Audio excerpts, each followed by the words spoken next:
Señora Verónica Enríquez, directora del Colegio Alborada de Curauma, equipo directivo, docentes, apoderados, queridos estudiantes, tengan ustedes muy buen día.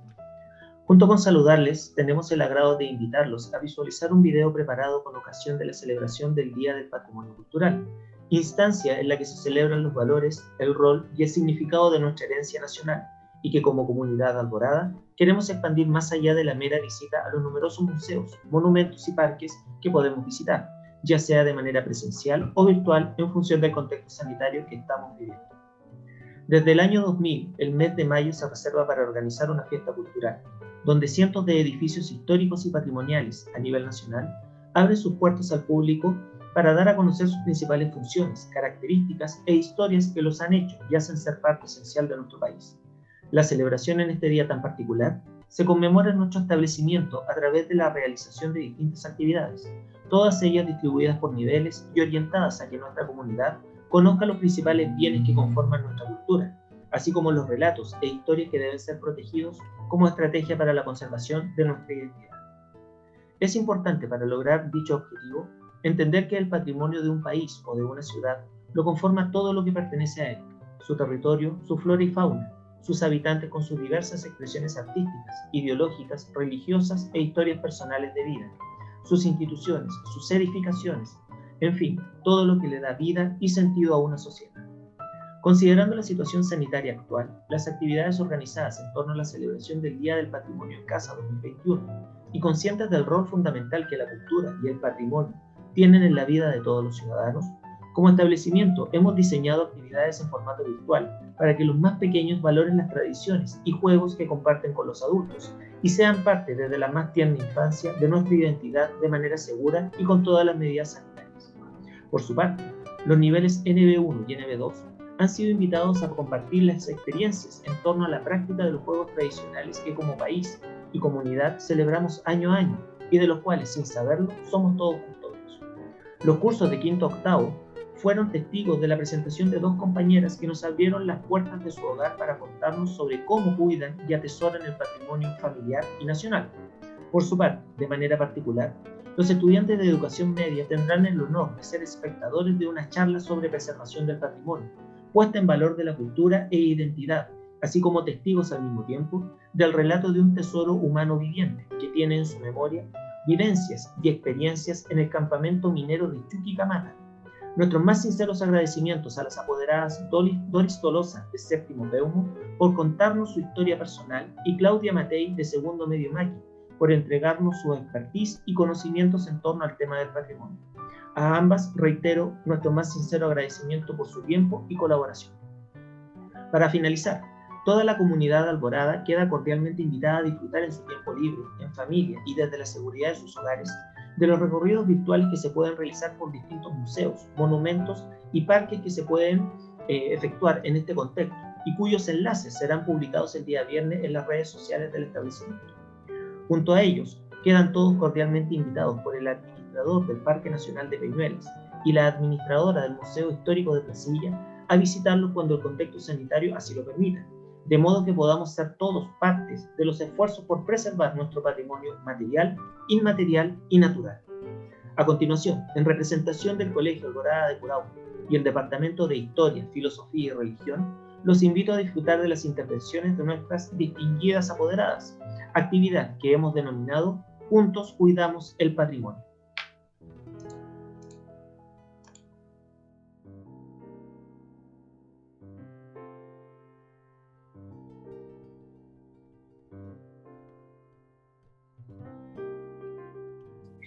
Hola a todas y a todos, mi nombre es Doris Tolosa y soy chuquicamatina, así que les voy a mostrar un poquitito de mi tierra natal y de mi historia en Chuqui. Chuquicamata es una mina de cobre explotada a rajo abierto, considerada una de las más grandes y con mayor producción a nivel mundial. Está en la región de Antofagasta, en nuestro país, y en un principio fue explotada por Estados Unidos, por la Anaconda Mining Company, quienes necesitaban un lugar para albergar a sus trabajadores y a sus familias. Fue así como en 1915 fundaron el campamento de Chuquicamata. En la foto de la derecha se puede ver el campamento americano, que era como el barrio top de Chuquicamata, y era donde vivían justamente los estadounidenses con sus familias. Y fueron ordenando el resto del campamento también con villas para el resto de las personas que eran chilenos que trabajaban ahí. Hasta que en el 71 se nacionaliza el cobre, los estadounidenses se van y queda Chuquicamata a manos solamente de chilenos. Y el campamento tenía de todo: plaza, estadio, iglesia, teatro, comercio, todo diseñado al estilo norteamericano y con una arquitectura bien particular. Incluso hay edificios que son réplica exacta de otros que ya existían en Estados Unidos en esa época. A este mundo llegó este caballero que es José Tolosa, que es mi papi. Venía recién titulado, este era su primer trabajo, y al final se quedó trabajando en la mina por más de 24 años. Trabajó la mayor parte del tiempo en esta oficina, que era el garaje diésel eléctrico, y le hacía la mantención primero a las palas y después a estos camiones tolva gigantes que son tan característicos de las zonas mineras. Y al mismo tiempo que se desarrolló profesionalmente, también le creció la familia. Mi hermano mayor llegó guaguita, mi otro hermano nació en Calama, y ese puntito soy yo que nací en Chuquicamata. Mis primeros años los viví en Calama, pero chiquitita nos fuimos a vivir a Chuqui. Aquí en la foto de abajo estoy paradita al lado del río Loa, por eso que se ve tanta vegetación, que no es precisamente verde, pero es vegetación. Pero la mayor parte del tiempo mi ambiente era de cerros, de tierra y cielo. A mí siempre me pareció hermosísimo. Aprendí a apreciar la belleza de los cerros, todos tienen un color diferente, y yo desde chica siempre me los imaginé como dinosaurios que estaban durmiendo y que algún día iban a despertar. En la foto de la derecha, la del caracol, si se fijan atrás hay unos cerros que son planos arriba. Esos no son cerros en realidad, son botaderos de lastre. Ahí se va echando todo lo que no sirve de la explotación de la mina. Son tierra y piedras que salen porque ya se les sacó el mineral. Entonces en el fondo esto se va botando y se va acumulando, y nosotros allá les llamábamos tortas. Y las tortas obviamente que van creciendo cada vez más a medida que crece también el hoyo de la mina. Estas dos fotos son del centro cívico de Chuquicamata y tienen una diferencia más o menos de 20-25 años entre ellas. Y aquí se ve claramente el avance de las tortas. Si bien en un principio la mina estaba lejos relativamente del campamento, las tortas fueron creciendo hasta irlo alcanzando y se fueron convirtiendo en las malas de la película. Ya vamos a ver por qué. Algunas particularidades de vivir en Chuquí. Nosotros comprábamos en pulperías, igual que en las salitreras. Claro que no pagábamos con ficha, pero teníamos asignado un rol. Cada trabajador tenía su rol junto con su familia, que era un código. Uno cuando iba a comprar las pulperías entregaba ese código y se descontaba por planilla directamente desde el sueldo del trabajador. Y así se pagaba no solo en las pulperías, sino que en varias cosas. Y habían varias pulperías porque había una de comida, otra de ropa y zapatos, otra de menaje, en fin. Otro factor era el sol, que no fallaba nunca en invierno ni en verano. Y a pesar de que en invierno hacía harto frío, el sol siempre estaba presente. Y todas las casas tenían en el techo unos estanques que funcionaban como una caldera solar. Y con esa agüita caliente nos duchábamos, uno lavaba, en fin. Se acababa esa y estaba el calefón, pero se aprovechaba bien la energía solar a través de esa caldera. Otra particularidad es el humo.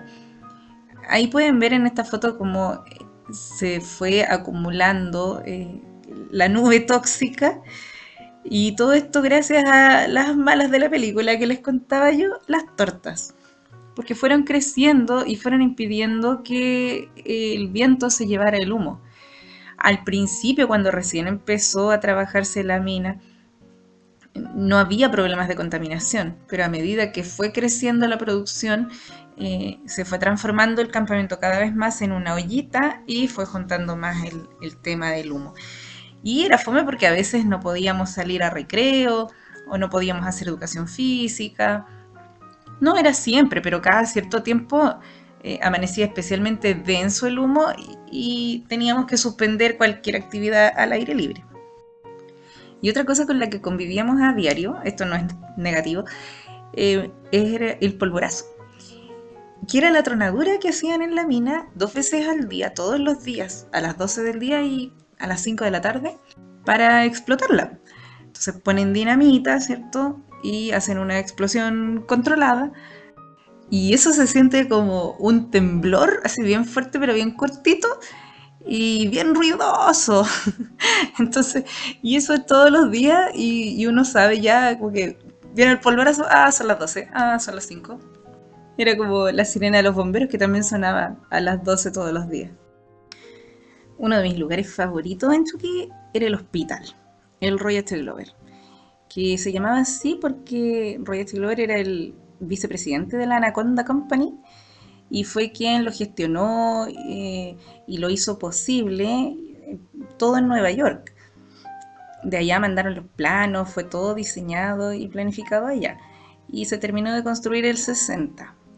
Y fue el hospital más grande, más moderno y más completo de Latinoamérica y por supuesto que rápidamente se convirtió en el orgullo de los chuquicamatinos. Ahora yo cuando chica no sabía todo esto, pero lo encontré siempre hermoso. Además era muy entretenido. Estaba lleno de recovecos, de pasillos, de transparencias, de jardines. Era muy choro de recorrer, muy entretenido. Aunque uno no estuviera enfermo, uno iba al hospital porque era muy lindo y tenía una vista espectacular también. Se veía todo el campamento desde ahí. Era muy lindo por dentro y por fuera. Y lamentablemente fue la primera víctima de la malévola torta y del crecimiento de la mina. Yo creo que eso es lo que más nos duele a todos los chuquicamatinos, porque el hospital era realmente invaluable. Otro lugar importante, por supuesto, que fue mi colegio, Colegio Chuquicamata. Era súper entretenido, era rico el ambiente. Aquí está mi amiguita con su papá, que era profe de educación física. Y todos los profes del colegio tenían a sus hijos estudiando ahí. Y en mi curso eran 8 los hijos de profesores. Entonces el ambiente era súper familiar. Entre todos nos cuidaban y así también nos retaban.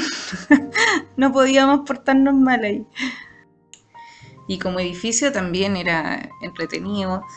Tenía hartos desniveles, harta escalerita, harto recoveco también, adaptándose a la geografía. Bien choro, tenía en el centro, me acuerdo, un patio donde estaba la biblioteca, que está ahí destacada. Y bueno, estas fotos ya son cuando el campamento había cerrado y el colegio estaba vacío. Y por último les voy a contar del Chilex Club, que lo hicieron los estadounidenses. Era un club de diversión, ¿cierto? Exclusivo para ellos, para los estadounidenses, y estaba ubicado ahí en el campamento americano. Hasta el año 71 en que se fueron los estadounidenses y esto quedó exclusivo para los supervisores y jefes y de a poquito gradualmente se fue abriendo hacia toda la comunidad chuquicamatina. Pero como estaba bien cerca de la mina, adivinen quién lo estaba acechando. ¡Chan, chan! La torta, la malvada torta. Así es que en el 85 se trasladó a la Villa Ucahuasi, que estaba más lejos de la mina, y se construyó de nuevo el Chilex. Era un club bien entretenido en realidad, porque tenía diversión para grandes y chicos. O sea, había piscina, había salón de pool, había canchas de bolo, y los papás tenían equipos de bolo, así como los Simpsons. Habían restaurantes, heladería, tenía arriendo de películas en VHS para ver en la casa. O sea, recuerden que en esta época no existía el internet, pero lo pasábamos súper bien. Bueno, finalmente en el 94 como familia nos fuimos de Chuquí. La mina siguió creciendo, las tortas siguieron avanzando y el humo siguió contaminando Así es que se fue haciendo en realidad cada vez más difícil vivir en el campamento. Es por eso que el año 2007 se cierra definitivamente el campamento de Chuquicamata como zona residencial, digamos, y todos sus habitantes fueron trasladados a Calama. Y más tarde, el 2015, se declara Chuquicamata como zona típica y monumento histórico, y en ese minuto se protege todo su centro cívico. Eso no se puede tocar. En este minuto hay villas, poblaciones enteras tapadas por los botaderos, ¿cierto? Por la torta, pero esa zona está protegida, igualmente el cementerio.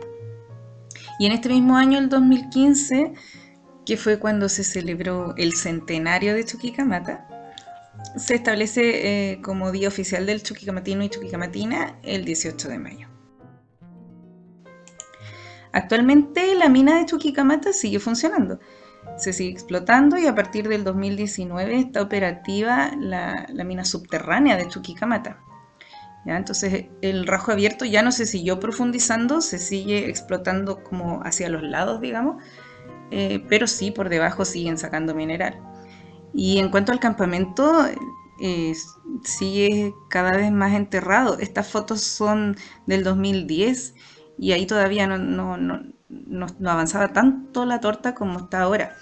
La verdad es que hay fotos así como bien gráficas en eso, pero a mí no me gusta verlas mucho, me da pena, y prefiero recordar a Chucky como lo tengo en la mente y en el corazón, como era cuando yo vivía ahí.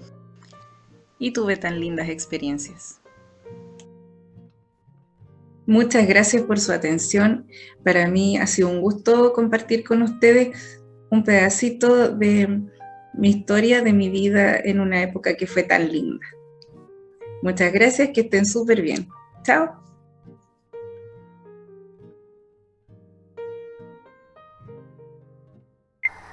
Hola a todos y a todas, me presento, mi nombre es Claudia Matei Marqués, arquitecto de la Universidad de Chile, tengo un magíster en la Universidad Politécnica de Cataluña en restauración patrimonial. Esa es la razón por la cual estoy aquí, para hablarles del patrimonio, específicamente del patrimonio arquitectónico. Antes de continuar, cualquier duda o consulta o algún tema que quisieran profundizar, pueden hacerme llegar las consultas a través de los mismos profesores. Ahora les voy a mostrar algunas imágenes mientras les voy conversando para que sea un poquito más lúdico y entretenida esta presentación. Bueno, patrimonio arquitectónico. El significado de patrimonio arquitectónico. Vamos a hablar un poco sobre qué significa esta palabra que nos hace referencia a herencia, su significado, la preservación y protección para una mejor sociedad. Patrimonio, tal como lo habrán escuchado algunas veces, es un legado de nuestros antepasados, producto de la historia, creencias, costumbres y vivencias. Nos enseña lo que fuimos, nos otorga identidad, nos enseña de dónde venimos y permite conocernos como sociedad e individuos, y por lo tanto nos ayuda a entender los problemas del presente. Esa es una definición bastante simple sobre patrimonio. Bueno, para entender un poquito mejor el tema, vamos a separar patrimonio intangible de patrimonio tangible. El patrimonio intangible, ustedes tienen que haber escuchado muchas veces sobre el tema, probablemente cuando se acerca el 18 de septiembre y empezamos a preparar fiestas costumbristas, bailes típicos.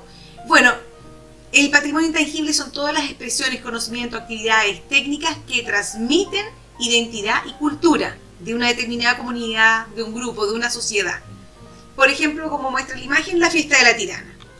El patrimonio tangible, tal como su nombre lo dice, que puede ser tocado, es relevante para una sociedad desde el punto de vista arquitectónico, arqueológico, histórico, artístico. Es todo lo que yo puedo tocar. Dentro del patrimonio tangible, nosotros vamos a encontrar los bienes muebles y los bienes inmuebles.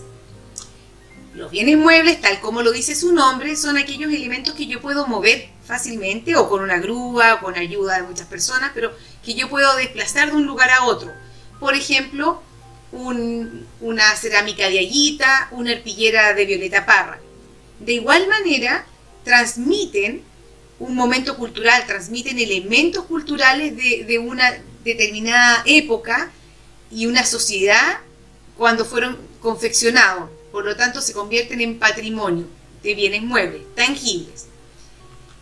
En cuanto al patrimonio tangible de bienes inmuebles, que es donde más me voy a centrar yo porque es mi especialidad, nos encontramos que son todos aquellos elementos que no puedo mover. Edificios, fuentes, pavimentos, ornamentos, calles, trama urbana. Todo eso conforma el patrimonio tangible de bienes inmuebles.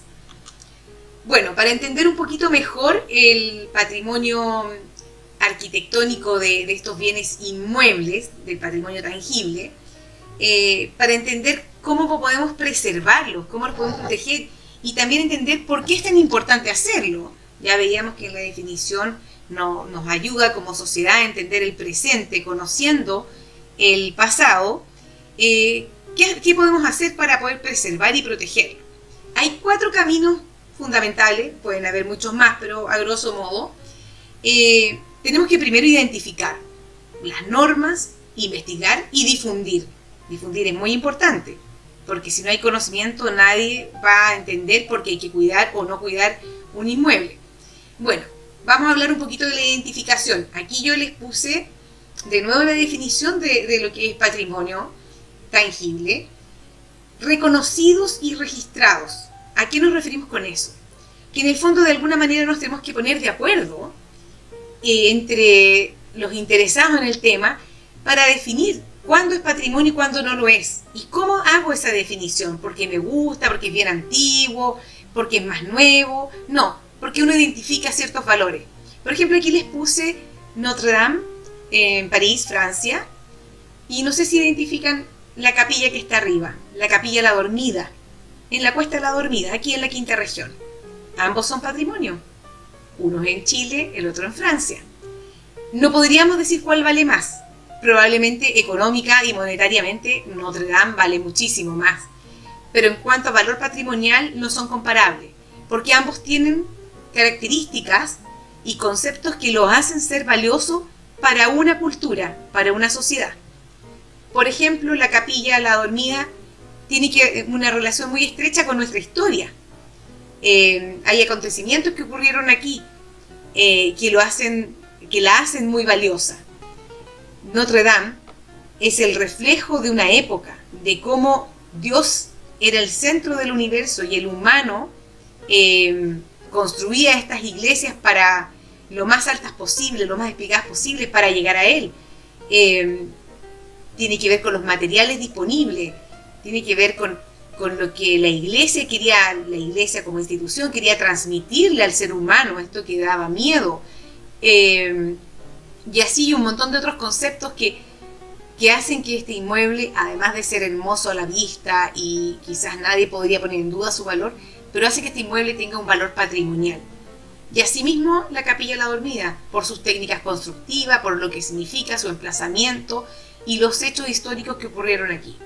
Entonces, tenemos que para identificar, nosotros, bueno, hay millones de metodologías, pero en general se trabaja con fichas, con conceptos, que yo voy dando puntaje y voy revisando qué elementos tiene una determinada edificio, una trama urbana, que me hacen elegirlo o destacarlo como patrimonial.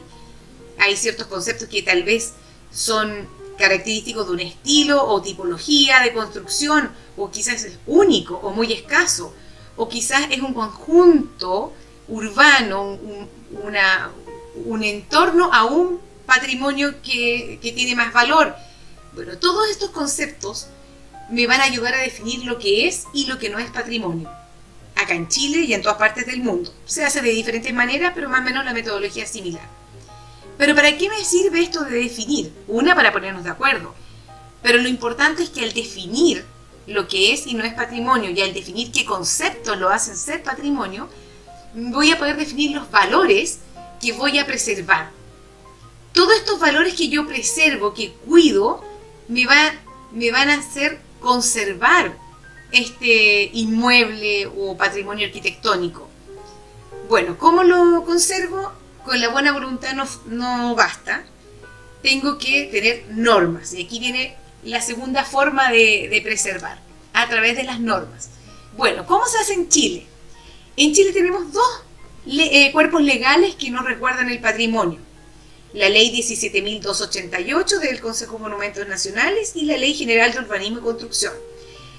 Bueno, aquí ambas funcionan, la Ley de Monumentos Nacionales es mucho más antigua, establece ciertas categorías que aquí se ven de monumentos históricos, de monumentos públicos, zonas típicas, santuarios de la naturaleza y monumentos arqueológicos. Y la Ley General de Urbanismo y Construcción habla de inmuebles de conservación histórica y inmuebles en zonas de conservación histórica. Zonas de conservación histórica. Bueno, estas dos leyes a veces se superponen, a veces están en paralela. La verdad es que, es una opinión bastante personal, pero que trabajo en este ámbito, vuelven más burocrático el trámite, más engorroso y no ayudan a preservar mejor, la verdad. Cuando uno necesita intervenir en un edificio, tiene que solicitar un permiso y presentar un expediente en la Dirección de Obras Municipales, que es lo tradicional, más el Consejo Monumento, más el Ministerio de Vivienda. Por lo tanto, burocratiza un trámite que debiera ser un poco más simple sin dejar de ser exigente. Pero el gran problema no es este. Dentro de todas estas normas nos ayudan, nos acompañan, a veces no son suficientes, a veces no están protegidos todos los edificios que quisiéramos, porque hay también presiones de otro tipo, económicas, inmobiliarias. El gran problema es que no existen las normas, pero no existe ningún incentivo económico, subsidio ni apoyo que ayude a los privados a preservar y proteger el patrimonio. La ley le pide al privado proteger y preservar. El privado no siempre tiene los medios económicos para preservar. Puede tener toda la voluntad, todo el interés, pero realmente intervenir el patrimonio es sumamente caro. Otros países lo han resuelto de varias maneras, a través de subsidios, apoyos, programas. En Chile todavía el fisco, el Estado, no puede invertir dinero en bienes privados. Lamentablemente, un ejemplo son los ascensores de Valparaíso que tuvieron que ser adquiridos por el fisco para poder restaurarlos, y ahí están. Todavía no terminan de restaurarlos, todavía no se pueden reponer todos los ascensores, pero los que están en dueños privados aún están esperando su restauración y es imposible porque legalmente no se puede. Bueno, ese es uno de nuestros grandes desafíos aún. El otro punto, el tercer punto, investigar. Es sumamente importante la investigación, el conocimiento. Si yo no desarrollo conocimiento, no puedo difundir, no puedo proteger. No solamente el conocimiento de saber la fecha de construcción, sino hay que entender por qué se construyeron así, con qué materiales, qué buscaban cuando se construían de una cierta u otra manera. Por ejemplo, las iglesias, las construcciones en general del norte, las que se han podido conservar, la mayor parte son de piedra porque era el material que estaba disponible. Las ventanas son pequeñas porque, también hay un importante asoleamiento, pero además porque la piedra como tecnología no permitía grandes luces, no permitía grandes ventanales, y por lo tanto se construía de acuerdo al material que se tenía y la tecnología del momento. Eran construcciones bastante simples porque no existían los medios económicos para poder ornamentar o poder hacer algo un poco más lujoso, si se podría decir de alguna manera. Por ejemplo, otro ejemplo, la casa chilena típica del campo, en la zona central sur de Chile. Hay una razón para estos corredores. Además de proteger del sol y la lluvia, protegen los muros que son de barro, de la lluvia, del rebote de la lluvia. Sostienen este enorme techo que es muy pesado, pero que además nos ayuda a mantener los muros en su lugar porque es barro. Entonces necesitamos un peso que mantenga estos muros, una inercia. Y así podemos ir hablando muchísimo, estudiando e investigando por qué se hacía de una determinada manera, y nos ayuda también a entender cómo funcionaba una sociedad en un momento histórico. Es muy importante que esta investigación sea realizada por personas competentes, personas con los estudios, porque, por ejemplo, la casa que se ve acá abajo en la esquina, si la toma una persona que no sabe, va a creer que la única alternativa de salvarla es demoler. Y no necesariamente. Obviamente tiene que haber un estudio donde también se compense de alguna manera los costos, que no digo que es lo más importante, pero no podemos gastar $5 millones en restaurar una vivienda sencilla, que no tiene, a través de la investigación y la definición de valores, que no tiene grandes valores. Quizás, no digo que esta no, pero en la tabla esta que hacemos el análisis. Pero es importante que siempre estos estudios, estas investigaciones, sean realizadas por personal competente para que podamos tener realmente un diagnóstico claro y un conocimiento claro del patrimonio. El mismo inmueble nos va a hablar de lo que necesita, de lo que tiene. Hay que hacer una investigación profunda en el inmueble antes de intervenir, para después no quedar a medias, que faltó dinero, que nos encontramos con sorpresa. Por eso reitero la necesidad de que las intervenciones y los estudios los haga personal con los estudios competentes. Bueno, ya teniendo estos 3 puntos importantes, la normativa, la definición y la investigación, nosotros podemos ya empezar a ver de qué manera voy a preservar este patrimonio. ¿Lo voy a conservar? ¿Lo voy a restaurar? ¿Lo voy a rehabilitar? ¿Lo voy a demoler? Hay 2 grandes líneas que no se contraponen, pueden ser paralelas, complementarias, que es la conservación y la restauración. Conservación, como su nombre lo dice, es un poquito más conservador. Hay líneas de pensamiento que son sumamente conservadoras y otras que son un poco más innovadoras, que es la restauración. Muchas veces en un edificio uno conserva y restaura a la vez. Lo importante es entender que a través del tiempo, de las investigaciones, de la experiencia, se ha visto que conservar y conservar no siempre es suficiente, porque un edificio demanda mucha inversión, demanda mucho trabajo de mantener, y por lo tanto, si yo conservo un edificio, lo voy manteniendo, pero no le doy un uso, el edificio finalmente muere. La arquitectura es para ser usada, para ser habitada por el ser humano. La arquitectura no tiene un fin diferente al ser habitado de diferentes maneras, para diferentes objetivos, pero el usuario, el habitante es fundamental. Bueno, también puede no ser solamente ser humano, pero me refiero a que tiene que ser habitada por alguien. Por lo tanto, conservar tipo museo un edificio como un objeto de museo realmente no va a funcionar a lo largo del tiempo.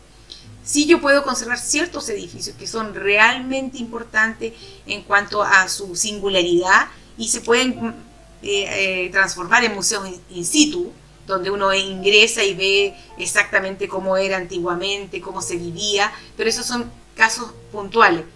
En la restauración lo importante es darle una nueva vida, la rehabilitación, una nueva vida a viejos edificios, y eso en el fondo nos va a hacer reinterpretar los espacios y darles un nuevo uso para que sigan sirviendo en el fondo, sin necesidad de destruir, por supuesto, el valor patrimonial. Ejemplos malos hay muchísimos, no los voy a mostrar. Voy a mostrar algunas intervenciones y zonas típicas que se han sabido conservar con mucho esfuerzo. Esto es en Iquique, mucho esfuerzo de parte del municipio, las universidades, organismos que han aportado con estudios, y también la gente que entendió que hay que cuidar el patrimonio, que hay que mantenerlo, que hay que invertir. Estas casas son de privado, por lo tanto cada uno tiene que mantener su casa, pero han entendido que le da una plusvalía y que le da un nivel de prestancia a la ciudad y una característica muy especial. Personalmente me perturba ese edificio que aparece ahí atrás. Ojalá no existiera, pero bueno, la presión inmobiliaria es muy fuerte, y es muy difícil declarar zonas típicas o zonas de resguardo, zonas de conservación histórica, sin que las inmobiliarias estén presionando. Por eso existen los plan regulador que dicta la Ley General de Urbanismo y Construcción.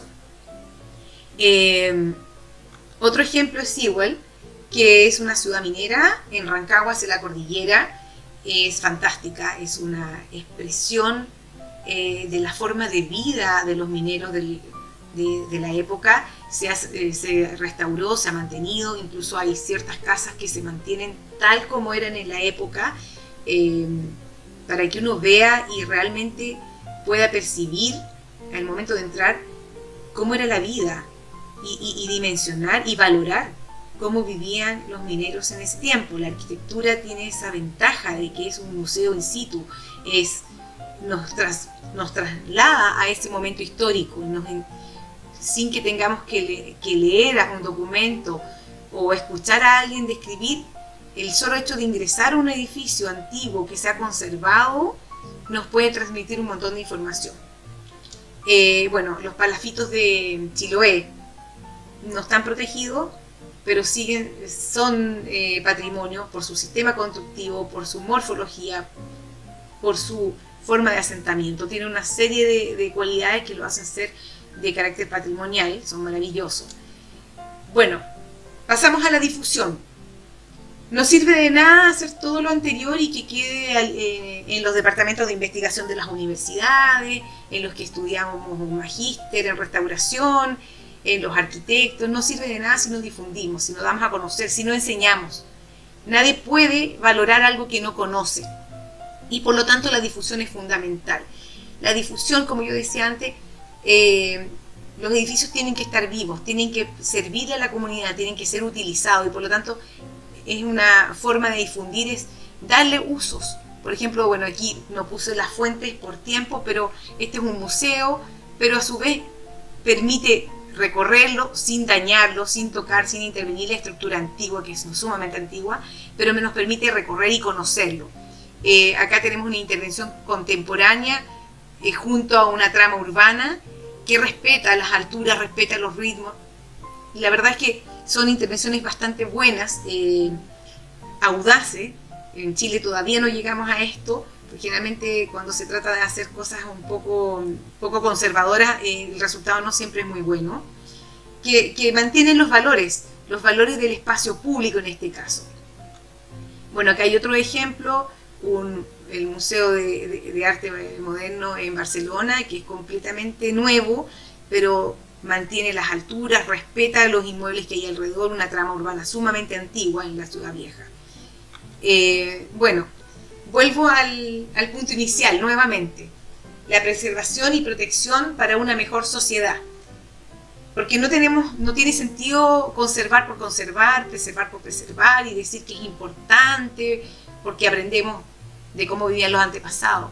Es mucho más profunda la razón. No es solo para saber cómo vivían nuestros antepasados, sino que nos enseña de dónde venimos y nos permite conocernos como sociedad e individuo y por lo tanto nos ayuda a entender los problemas del presente. Recuerden siempre que cualquier problema que se ocurre en el presente tiene una raíz en el pasado y por eso es tan importante no solamente conocer del patrimonio, sino que de historia. Una nación que no conoce su historia está condenada a repetir los mismos errores, a desaparecer o a autodestruirse. Quiero mostrarles, para ir terminando, estas imágenes. Este corresponde al Palacio Cousiño en Santiago. Fue inaugurado en el 1886, 82, por ahí.